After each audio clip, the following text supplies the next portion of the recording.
Today I'm out here with what I've dubbed the Bug Trike. It's my Schwinn Meridian Tricycle, motorized with a vintage Bug Deluxe friction drive engine.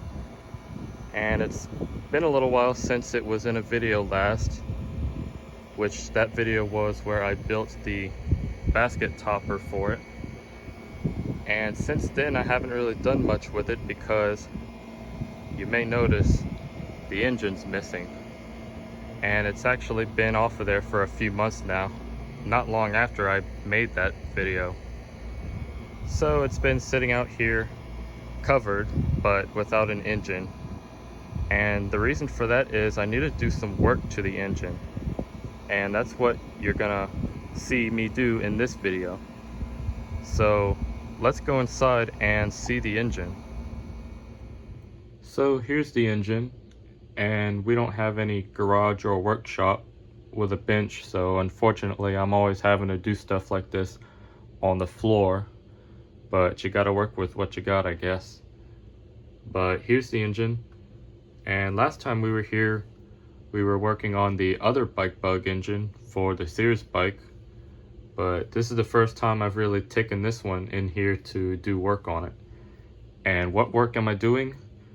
Well, the first thing I actually already did before making this video, and that is I gave it a new exhaust gasket. Ever since I got it, I noticed that the exhaust sounded louder than the other engine always was. And then over time I started noticing some oil showing up around there, and sure enough the gasket was torn, or it had a slit in it and it was leaking. So I took the exhaust off, which I learned from a comment that these are actually expansion chambers like what you would find on a two-stroke dirt bike. I just never realized it because it doesn't look like one normally does on a dirt bike. So that was interesting to learn. But this just comes off with the one screw in the back and these two. I took that off, took a sheet of gasket material, shaped that out and slapped it on there. So hopefully once the engine gets back on the trike, it'll be a lot better and quieter. Now, the next repair that I need to do, and the main one, is on the gear case. You might have noticed the Ziploc bag over it. That's because the cover is removed. And the problem with this guy is, yeah, this piece came off, and it's actually been like that ever since I got the engine straight out of the package. I think it got broken in shipping because in the listing pictures it looked okay. So I think it got broken shipping. Well, before I had tried gobbing some JB Weld on it, and it lasted a little while but broke. But I only really just slathered it in from the outside, and I never really took it apart and tried to get the best adhesion. I just kind of tried to put a band-aid on a wet wound. It didn't really stick, I guess you can describe. So I'm gonna try to do it better, and hopefully it will last a lot longer at least. So I'm gonna take these back outside and we're gonna work on that.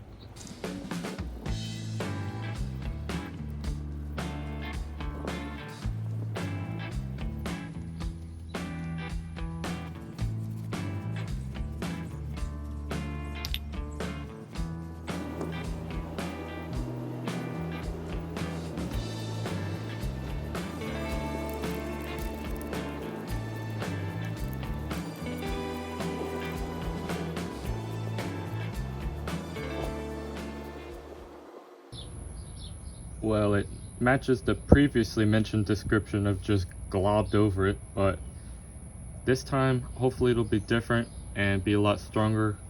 I got the C-clamp crimped down there pretty tight to hopefully give it a nice tight grip with minimal air in between the two parts. So hopefully it'll be a lot stronger this time. Ideally I would have welded it, but I don't have access to a welder, so if it breaks again, maybe I'll have to do that in the future. But for now, I'm gonna let this set up a few days and hope that it holds up for a lot longer. Well, it's the next day and the JB Weld has dried for a little over 24 hours now, which is the full cure time. So now we can go ahead and put it back on the engine.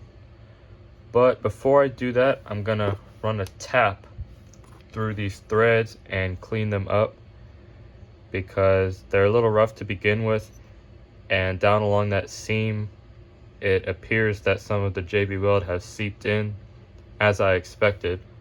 So I'm gonna run a tap through that to make sure the threads are all clean. And this is what threads in there. It's part of the shifter arm assembly, and also this little divot right here holds the spring that puts the tension on the shift arm. So I'm gonna run the tap through that real quick and then we'll reinstall it. Okay, got the threads cleaned up. As you can see, they look a lot better. So now we're gonna put this back on the gear case, and it actually matters the orientation that it goes, because as you can see, it is a little more offset to one side. So you can't put it on wrong because it lines up with the output shaft anyway. But before we do that, I need to pack this bearing with some more grease and around it. And in case you're wondering what grease that I use white lithium grease. It's what was recommended to me. I'm sure other types would work. I don't know if they would work better or worse, or if it matters at all, but that's the kind I use. So I'm gonna repack this, and I'm also gonna take the gasket and put that back on, but I'm gonna put a very light coat of some gray RTV that is made for gear cases. So I'll get that done and I'll be right back.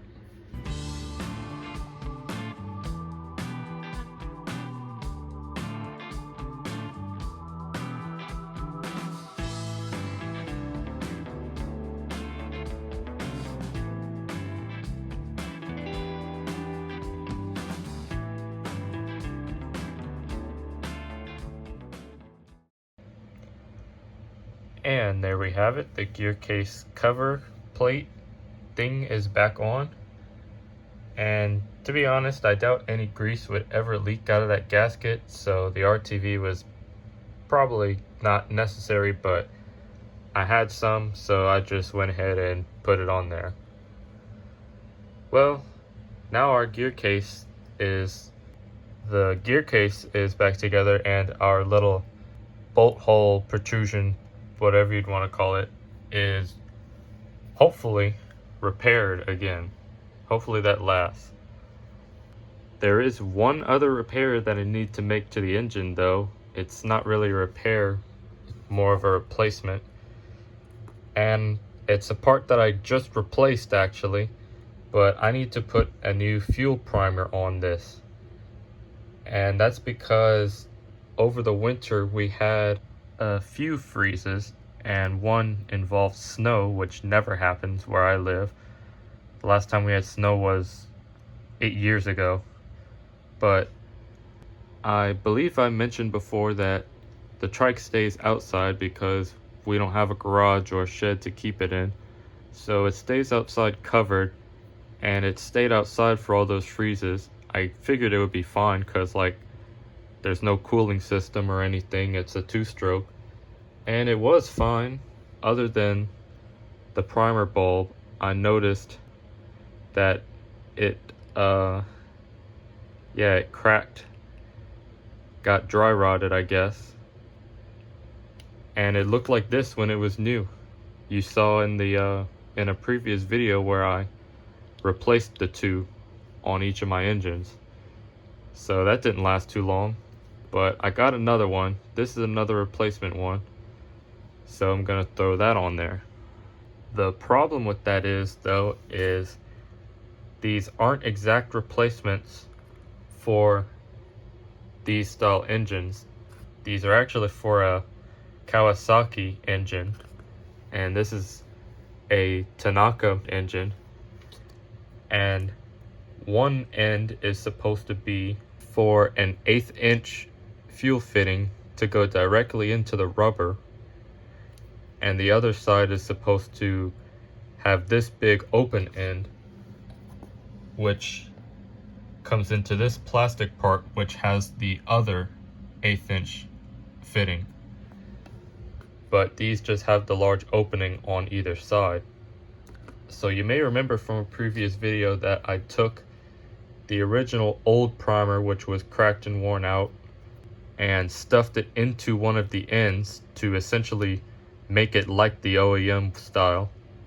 And I did that using that same gray RTV that I just used on the gear case because it's fuel resistant. I think that's the only RTV that's fuel resistant. Not that it directly touches fuel, but it may get fuel on it.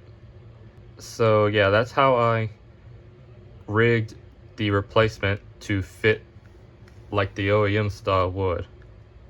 But the problem with that is I'm gonna have to cut this back out of this one so I can put it into the new one, so I can have a new, not cracked up, dry rotted primer bulb, which it doesn't leak yet, but it looks like it could spring a leak any second, so I went ahead and got a replacement. So enough of that. If you want to see more detail about this procedure that I did for the primer bulb, you can check out that video. I actually have a playlist of all of the maintenance and repair videos on my bike bug engine, so go check that out if you're interested. So I'm gonna get to work on this primer bulb and I'll catch you when I'm done.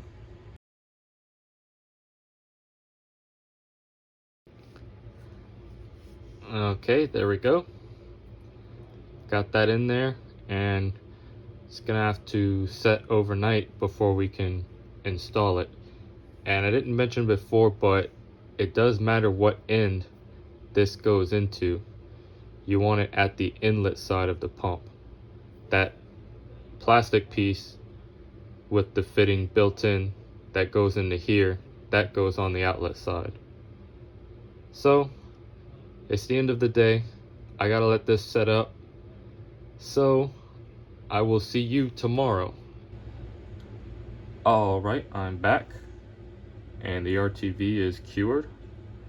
And better to check now than find out later. Yep, it still flows. It's not stopped up with RTV, so that's a plus. So now I can reinstall it.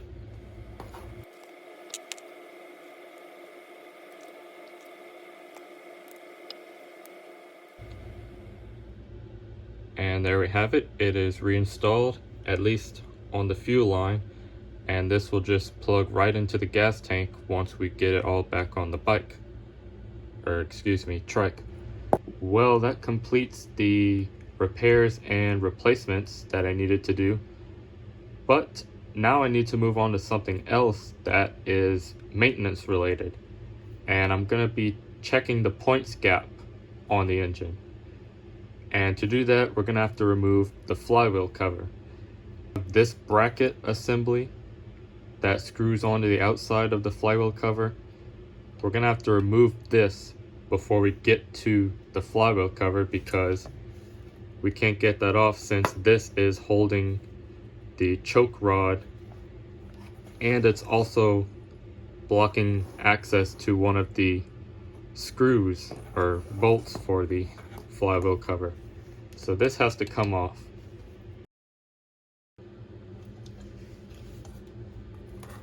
Take off those 3 screws, and then we're gonna have to work the choke rod out of the carburetor right here, like that. And now we have access to that 3rd flywheel cover bolt down here. So next we're going to remove the flywheel cover. However, though that may sound easy, it may not always be, because for both of my engines, all of these bolts were really stuck, and on my other engine, I actually stripped out one of them pretty good, and I ended up having to replace all of them. What I did to get them off was a pair of vice grips, and you can just get them on there enough to twist it a little and snap them loose, and then get them the rest of the way with a screwdriver. So these are stuck as well. It seems to be a common problem because I also got a comment and they ran into the same problem. So I guess with the heat and everything, it's just a common problem. So I'll show you how to get these off. So this will be my first victim because it's kind of the easiest to get to. So all you need to do is get a good grip on it, and you want to have it gripped 180 out from each other, like a straight line across from each other. You don't want to get on there at an angle or anything. Crimp it down, and you may have to do some trial and error with getting it tight enough, but once it's locked, just rock it back and you'll hear it snap loose like that. Then you can do the rest with your screwdriver. And there you have it.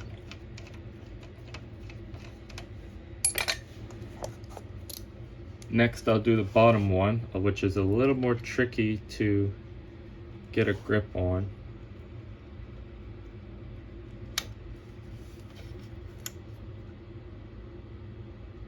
And see, it wasn't tight enough there. I'm going to tighten it up a little more.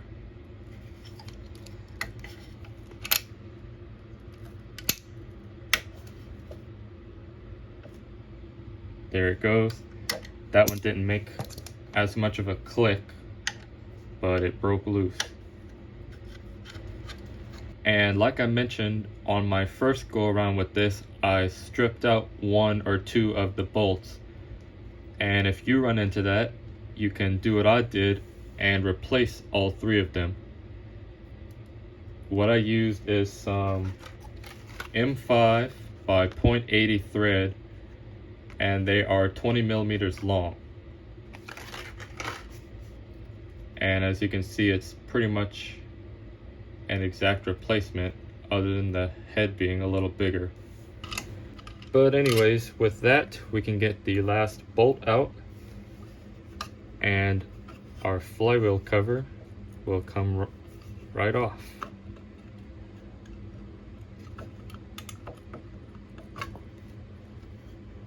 And there we go. Just be careful not to snag any of these wires.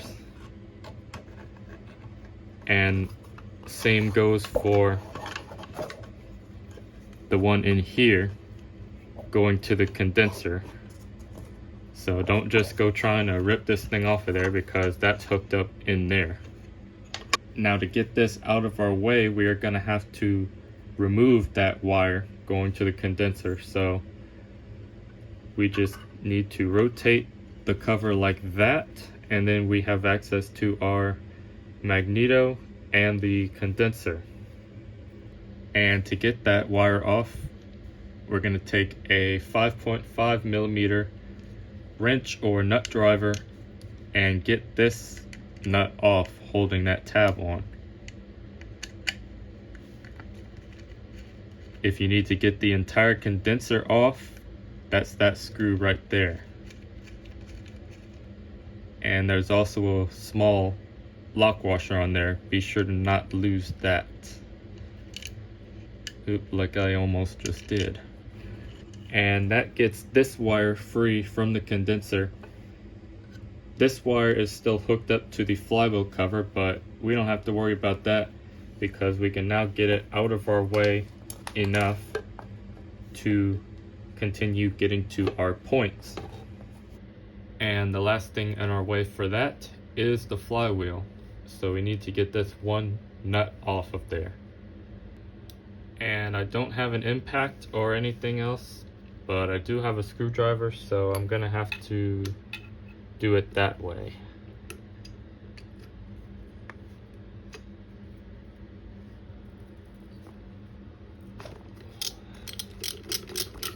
There we go. And there is our flywheel nut and a flat washer to go with it. And I have never owned any sort of puller for doing stuff like this, so I always end up having to do it the redneck way.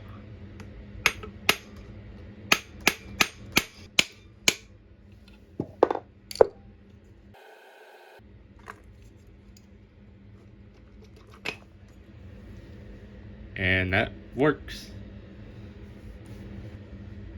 So I guess I lied. There is one more thing that we need to get out the way before we can get to our points, and that is this rubber dust cover that just comes off of there. And voila, at long last we have finally reached our points. And now that we are here, we can finally set our point gap. To do that, we first want to turn the engine over to the point where the points are open the most.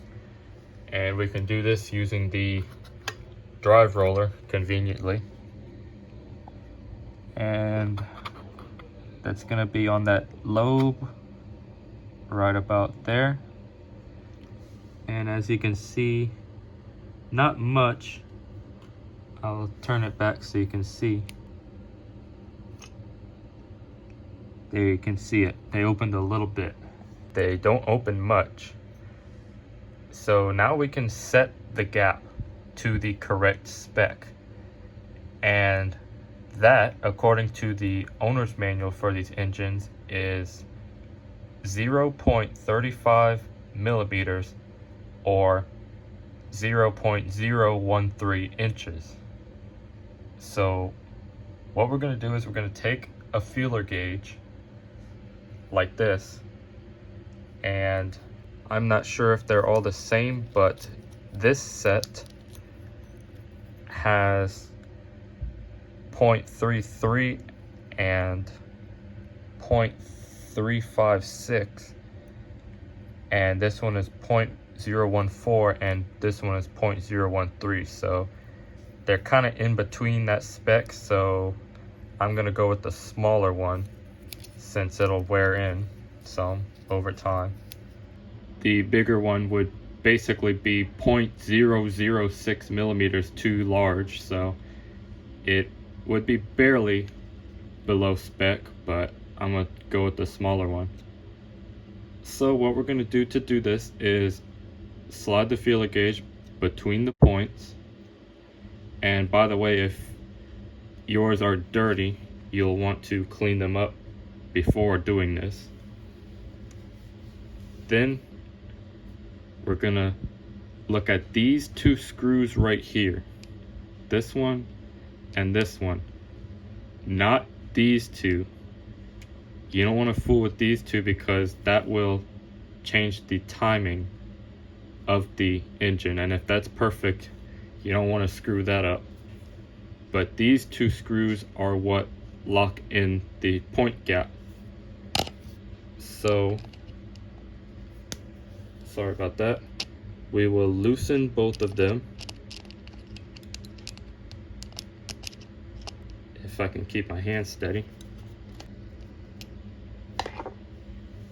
There we go. And as you can see, they are now loose. So with that feeler gauge in there now to the giving us the correct gap basically, now we will lock it back down, and then they will be set to that gap.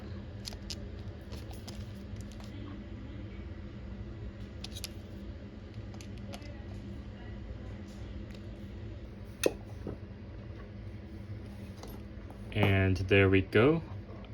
Our points gap is now set. Well folks, that is how you go about setting your points gap on one of these. With that done, we can reassemble everything.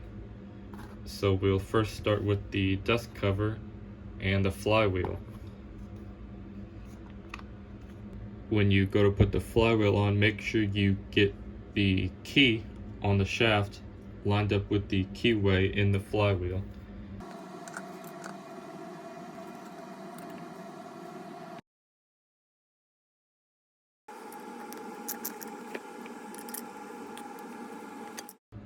Then we need to reattach this wire to the condenser that we removed earlier. Definitely don't want to put it all together and forget about that. That wouldn't be fun at all.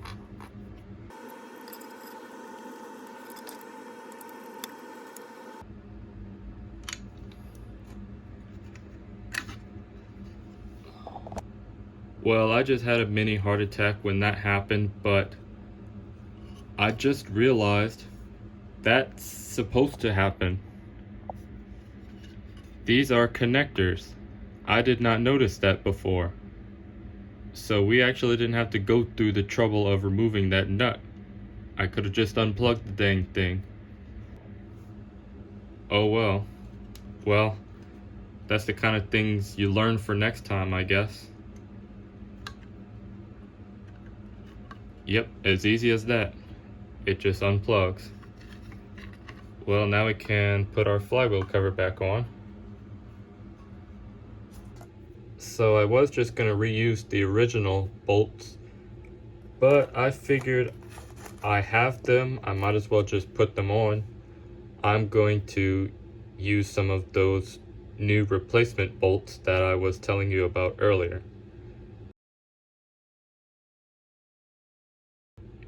And last but not least, this guy. But we first need to reinstall the choke rod.